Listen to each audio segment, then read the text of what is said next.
அடுத்ததாக நம்மிடையே மருத்துவர் சாந்தி ரவீந்திரநாத் இணைப்பில் நினைக்கிறார். மேடம் வணக்கம், இணைப்பில் நடந்தமைக்கு நன்றி. தற்போது ஏற்பட்டிருக்கக்கூடிய இந்த தீ விபத்தை எந்த மாதிரியான முன்னெச்சரிக்கை நடவடிக்கைகள் மருத்துவமனையில் இருந்திருந்தால் இந்த தீ விபத்தை நம்ம தடுத்து இருக்கலாம், உங்களுடைய பார்வை மேம்? இந்த மருத்துவமனை இது இல்லாம எந்த மருத்துவமனையிலுமே நம்ம ஒரு பாதுகாப்புக்கான ஒரு அமைப்பை ஏற்படுத்தணும் அப்படின்னு சொல்லி சமூக சமத்துவத்திற்கான டாக்டர்கள் சங்கம் சார்பாக தொடர்ந்து வலியுறுத்திட்டு இருக்கோம்.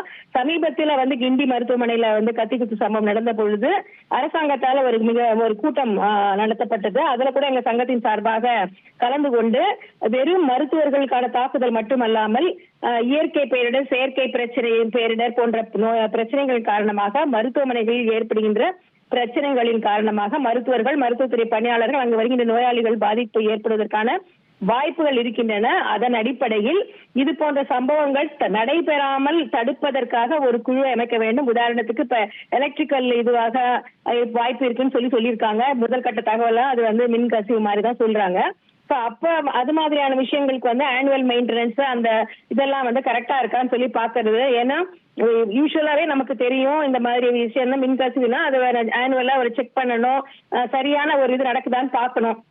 இது ஒரு செக்லிஸ்ட் மாதிரி தொடர்ச்சியாக இந்த மருத்துவமனையில அரசாங்க மருத்துவமனையாக இருக்கட்டும், எந்த மருத்துவமனையாக இருக்கட்டும், இது போன்ற விஷயங்களை நம்ம தொடர்ச்சியாக செய்வதற்கு, கண்காணிப்பதற்கு ஒரு செக்லிஸ்ட் வைத்துக்கொண்டு ஒரு பாதுகாப்புக்கான ஒரு குழு அமைத்திருக்க வேண்டும். அந்த குழு இது மாதிரியான விஷயங்கள் சரியாக நடக்கிறதா என்று பார்க்க வேண்டும் என்று எங்களுடைய கருத்தை தெரிவித்திருக்கின்றோம். அது போன்ற அமைப்புகள் இருந்தால் இது போன்ற சம்பவங்கள் தவிர்த்திருக்கலாம். மிகுந்த அதிர்ச்சியும் வருத்தமான ஒரு விஷயமாக இருக்கிறது.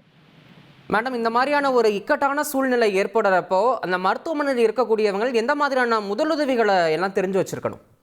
இது சாதாரணமாக இந்த ஃபயர் ட்ரைனிங் கொடுப்பாங்க. அதுல ஃபயர்ல 2 விதமான ஃபயர் இருக்கு. இந்த மாதிரி எலக்ட்ரிக்கல் சர்க்கியூட்னா ஒரு மாதிரியாகும், வேற விதமான இப்போ பேப்பர் எரியறது அந்த மாதிரியான விஷயங்கள் எரிஞ்சதுன்னா அதுக்கான இதுவும் என்டையர்லி டிஃபரெண்டான மெக்கானிசம் இருக்கு. அதுக்கான ஃபயர் ட்ரைனிங் அந்த மருத்துவமனையில வேலை செய்யறவங்களுக்கு எப்போதுமே வழங்கப்படுகிறது. அதற்கு ஃபயருக்கான சர்டிபிகேட்லாம் இப்ப கொடுக்குறாங்க. கிளினிக்கல் எஸ்டாப்ளிஷ்மெண்ட் ஆக்ட் என்ற ஆக்ட் மூலமாக ஒவ்வொரு மருத்துவமனையிலையும் ஃபயர் எக்ஸ்டிங்ஷர் வைக்கணும். ஏதாவது ஒரு பிரச்சனை வந்ததுன்னா எந்த மாதிரியான நடைமுறை செய்ய வேண்டும் என்ற இது சர்டிபிகேட்ஸ் எல்லாம் பண்ணணுன்ற நடைமுறை இருக்கிறது. ஒரு 10 வருஷத்துக்கு முன்னாடி, 20 வருஷத்துக்கு முன்னாடி இந்த மாதிரி இப்பொழுது கிடையாது. சோ இது சில தடுப்பு நடவடிக்கைகளை அரசாங்கமே எடுத்திருக்கின்றது. அந்த சட்டத்தின் மூலமாகவும் சில விதிமுறைகள் மூலமாகவும் ஒழுங்குபடுத்தப்பட்டிருக்கின்றன. ஆகவே மருத்துவமனையில் இருப்பவர்கள் அந்த நடவடிக்கைகளை செய்வதற்கான உரிய கருவிகளையும் வைத்திருக்க வேண்டும். அந்த கருவிகளை பயன்படுத்துவதற்கான அந்த ட்ரைனிங்கும் அங்க வேலை செய்யறவங்களுக்கு கொடுக்கப்பட்டிருக்கும். பொதுவாக இந்த நடைமுறை எல்லா மருத்துவமனைகளிலும் இருக்கின்றன. ரைட். இணைப்பில் இணைந்து உங்களுடைய கருத்துக்களை பகிர்ந்தமைக்கு நன்றி டாக்டர் சாந்தி ரவீந்திரநாத். செய்திகளை உடனுக்குடன் தெரிந்து கொள்ள உடனே சப்ஸ்கிரைப் பண்ணுங்க.